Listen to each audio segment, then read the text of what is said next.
Good afternoon, and welcome to another podcast by myself, Voice of the Forge. In this shooting straight, number 30, a number I didn't think I was going to get to, ever, and I've done so within the 3-year period, so I'm beating Anita Sarkeesian for productivity. I never thought that I would be sat in this position feeling the way that I do.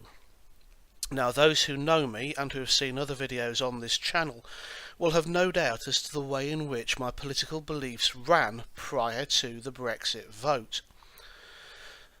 And now, the level of ageism and fracturing in this country is obscene. I always knew that the media and politicians sold a narrative of divisiveness because it kept everybody looking at everybody else's slice of pie rather than looking at the slice of pie they were grabbing for themselves. But I've been absolutely disgusted with this notion that those between the ages of 18 and 40 have overwhelmingly voted to remain at the expense of the older generation who voted to leave, and it is the older generation that has taken us out of Europe. And I want to point out that yes, in many areas there were 2-1 or 3-1 votes to stay, but there was an overall majority of over 1 million, and that comes from all walks of life. I have been prompted to make this video after watching something on BBC News, which I know that they are a mouthpiece for a very specific kind of person, and yet there is this part of me that believes that we used to be the best news agency in the world and wants to believe that we still are. And I know for a fact that when you look at the English-speaking Al Jazeera, when you take into consideration some American channels, not Fox, but others, and we look about the coverage that we get in the world, we have as much of a peephole on global politics as almost as bad as North Korea, where everything is awesome regardless of the facts. Or even the guy who was Saddam Hussein's PR officer, who kept all the way through before Saddam was toppled, saying that they were winning the war. And it reminds me of 1984, where freedom is slavery, where truth is lies. And this is a situation that we're in. Now, Britain, as a country, voted to leave. And I'm appalled by people turning around and saying, oh no, we won't have human rights because the European Convention of Human Rights. And I'm appalled, not because they're saying that, but because of the ignorance. It was 1956, the Treaty of Rome, one of the founding documents of the EU, that the UK was instrumental in providing. Look it up. Don't take my word for it. Go and look it the fuck up. I am mad. I am hopping mad. There has been an American who says, because we've been in the EU, it's made us the 5th largest economy in the world. Yes, that's right. Before we joined the EU, we were 3rd. And some of that is due to the rise in China and Brazil and elsewhere, but it's also because we have been shackled to a corpse of an economy. Part of the reason why we have voted to leave is because of the unemployment rate in Italy, in Spain, in Greece. That's not our doing. That's the EU's doing with a one-size-fits-all policy, whereby they have sought to gerrymander and isolate and divide and say, no, you're a racist if you believe in your own country. Well, I'm sorry. Pick up a history book. Look at what we did in terms of freedom. Actually learn history. And I don't mean a feminist history, and I don't mean a black history. I mean, look at those who have got the subjects written about, and they are peer-reviewed in that discipline. And you will see that the UK has been in the forefront against fascism, against totalitarianism, against Bolshevik communism, and about peace for far longer than anybody else on that damned continent that is now calling us ageist, racist and xenophobic. The only thing that we are is pro-freedom. But you can't have that if you rewrite history. You can't have that if we're always at war. Go pick up 1984. It's meant to be a warning, not an instruction manual. We have voted leave. There has been a decisive vote. The only reason that people are trying to trigger the second referendum is that's the rule that got put in place, so that if a member country didn't toe the line and voted a way they didn't want, they could be forced to take it again until they gave the right result for the EU. Look at Dublin, because that's exactly what happened there. History speaks.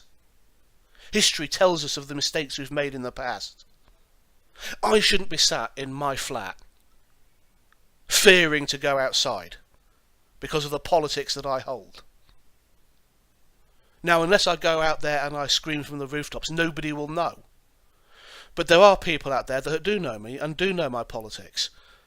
And the reason I don't want to go outside is because I don't want to bump into them, because I don't want to have the discussion. Everybody has an opinion on this, but not every opinion is the same. A little knowledge is a dangerous thing, purely because if you've only got a little, and you haven't got a lot, then you don't see the whole picture. If you are uninformed as to what history tells us, and what the results are of certain things, then don't come crying to me that, oh, this has happened, if I can turn around and say, well, actually, if we hadn't have done X, Y, and Z, we'd be in a better position. Now, already, the sky hasn't fallen in. The ground hasn't opened up and swallowed us whole. Look at some of what's happened. We've already got some people reaching out for bilateral agreement. We've got members of the EU pressing for associate status. This is that big, awful result that everybody warned about. There's been a market correction, which will be volatile in the short term. Of course it will. Until such time as we get around the negotiating table and things are starting to come into place, there will be a period of uncertainty, purely because nothing's been decided. We didn't vote for anything to vote leave, other than the fact we were voting against the status quo. We were voting against the dead hand of bureaucracy, where we weren't able to vote out those in charge. We voted for the supremacy of our own court system over that of the European Court of Human Rights. And why is that important? Well, it means that when we get people like Hook Hand Hamza, who we were trying to deport for 20 years, who cost us God knows how many hundreds of millions of pounds in order to take him to court, to put him through the process, and then finally to deport him after we'd fed, watered and eased his burden before he got sent to Jordan, we could have done that in a third of the time, a fifth of the time, maybe even tomorrow, rather than 3-5 years down the line. EU wanted prisoners to get the vote. Again, this is something that I've mentioned, and it's something that we voted against. It is part of our procedure that if you break the law and you are not part of society, then part of your punishment is that you are disenfranchised for the period of your punishment. And yes, that is punitive, but prisons are there to punish as well as to reform. And we lose that with the woolly-eyed liberals going, oh, this, oh, that, oh, that. No. There is a punitive element to prison. We are taking away people's freedom because they have done something naughty. Yes, if we break it down into childish language, they have been naughty and they're placed in a timeout. They're placed on the naughty step. That means they don't get to interact with anybody else until such time as their time is done. It's that simple. It's not a hard concept. What else does it mean? Well, it means that we can actually start looking for people that we want into the economy, where when we're searching for labour, we can actually get posts filled, rather than it being people who have their own businesses having to compete with people that will work for far below the minimum wage. Yes, we have a minimum wage, which for many companies has meant that that's the maximum they feel they have to pay out. Now, in America, they don't understand this. There's this big thing in America that if you're on minimum wage and you've been on that minimum wage for a couple of years, you must be doing something wrong. That's because the American dream is about meritocracy. It's meant to be that if you're any good, then you can rise. But in this country and Europe as a whole, that hasn't been the case. Meritocracy hasn't been part of this country for as long as I can remember. And I can remember a damn sight longer than someone who's 20, I can tell you. Meritocracy doesn't give you squat. Because if you don't say the right things to the right people in the right way, you get nowhere. And that's no way to run any country, kowtowing to an ideology or a philosophy, because that's the way it works. Well, we voted against that. We've now got opportunity. We've now got an opportunity to change. But to say that we don't have any human rights because we're coming out of the EU is a gross fallacy of the highest order. 1956, Treaty of Rome. Look it up, people. Call me on this. 1992, when things went off the deep end with the EU, where ever and closer union were mentioned. Maastricht Treaty. Look it up. Oh, it's only meant to be a tidying up exercise. Yeah, 20 odd years later, we can see that for the lie that it was. When 1998 was when Tony Blair actually started to integrate the European Court of Human Rights, the European Human Rights Act, into our legislation. That's not 20 years old. And yet you're saying that we had no rights before? Well, I'll tell you what. Pick up the old PACE manual, Police and Criminal Evidence Act 1984, which came into force in 1986. And then you look at the rights afforded prisoners in the EU, and you will see that our prisoners have more rights than the majority of the EU. And that's what's happened, is that with various harmonisations with the EU, we've actually got less power, got less freedom, and prisoners have less rights than they did in 1984. How can that be if it's because we belong to the EU that we have those rights in the first place? Well, let's look at the French system, where you can be held for 72 hours before you're allowed to be seen. They can hold you for 72 hours before they let you have a lawyer. You have various safeguards in this country whereby you are told what you've been arrested for. Well, they don't have to tell you that until such time as they're ready to charge you. This isn't me stalking out my arse. Go look it up. It's a matter of record. It's a fact. And you're telling me that we don't have rights in this country. Okay. What else is wrong? Well, we were a larger trading nation before we joined the EU than we are now. And yes, there are other countries that have risen, just as the way in which the global trade of the EU, we used to be 20%, it's now 15% because there's a larger market and they have less of it. Likewise, if there's a larger market and they're less of it, why should we be shackled to a corpse of a dying economy? If we can't make bilateral deals whilst we're part of Europe, but we can now. We've already had Nordic countries speculating about a Nordic bloc that they would join with us. We've already had other countries turning around and going, we'll make agreements with you. Yes, we've got America saying, oh, you'll be back of the queue, this, that and the other. Yeah, that's just sour grapes because they wanted TTIP and we were the avenue by which they would put it through. And you know how TTIP is, or for the majority of Americans saying they don't want it. Well, why the fuck should we have it? This is insane. I've never felt this way before in using my democratic right to vote and feeling so castigated for doing so.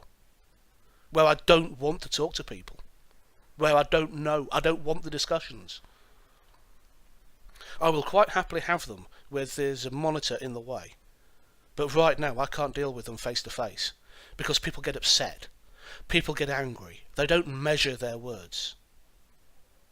By all means, come at me with your facts and your reasoning and your considered opinion.